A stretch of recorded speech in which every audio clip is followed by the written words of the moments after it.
हो गया। जय हिंद। आज हम लोग जो है भारत का जो है देखेंगे प्रायद्वीपीय पठार के बारे में जो है जानकारी लेंगे। क्या तो प्रायद्वीपीय पठार के अंतर्गत जो है सबसे पहले जो है हम लोग ये देख लेते हैं कि भारत को कितने प्राकृतिक विभागों में जो है बांटा गया है। तो सबसे पहला जो है हिमालय पर्वत श्रेणी एक हो गया। दूसरा जो है ये उत्तर का मैदान है, यहाँ से जो है 2 नदी जो है आपका जो है निकल रहा है। यहाँ पर और भी है नदी, लेकिन यहाँ पर देखना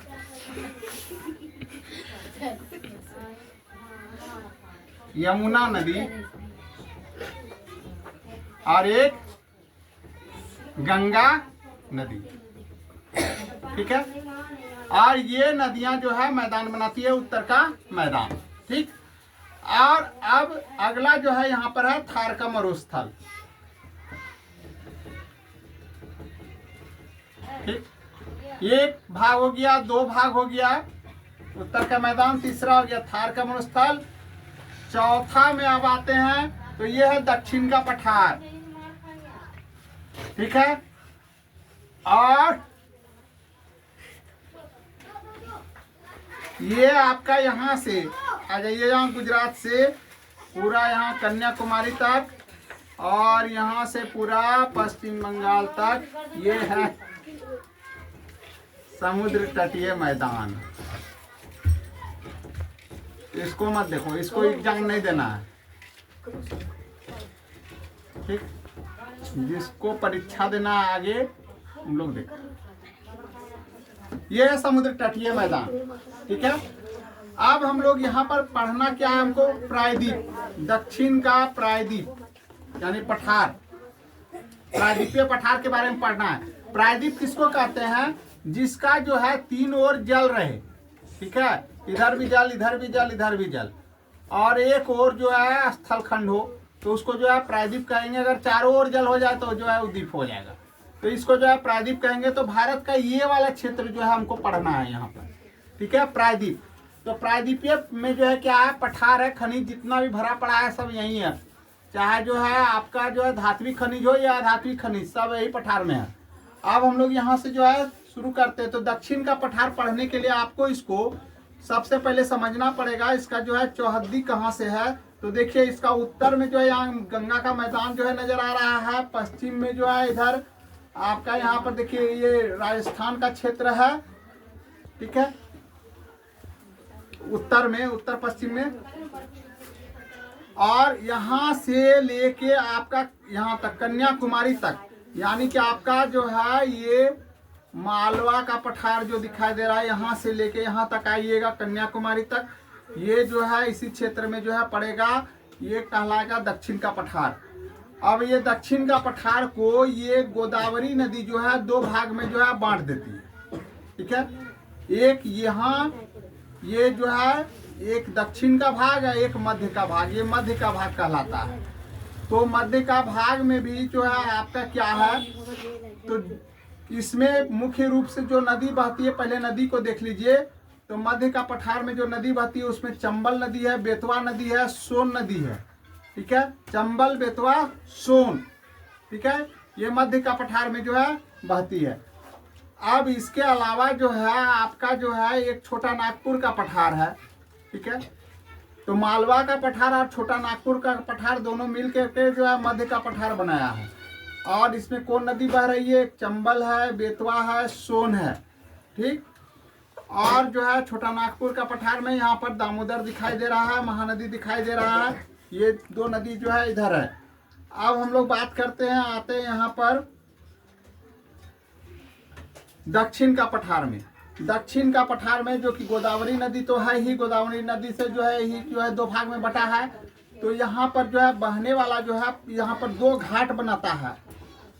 एक पूर्वी घाट, इस ओर का जो है पूरब दिशा में जो घाट है, यानी इस जिधर नदी गिरती है, घाट का मतलब कहाँ, जहाँ नदी पर जो है गिर रही है, ये हो गया पूर्वी घाट और ये हो गया पश्चिमी घाट, ठीक है। पश्चिमी घाट से कुछ नदी का जो है उद्गम स्थल है, कृष्णा है, तुंगभद्रा है, कावेरी है, ठीक है, एक सारवती है।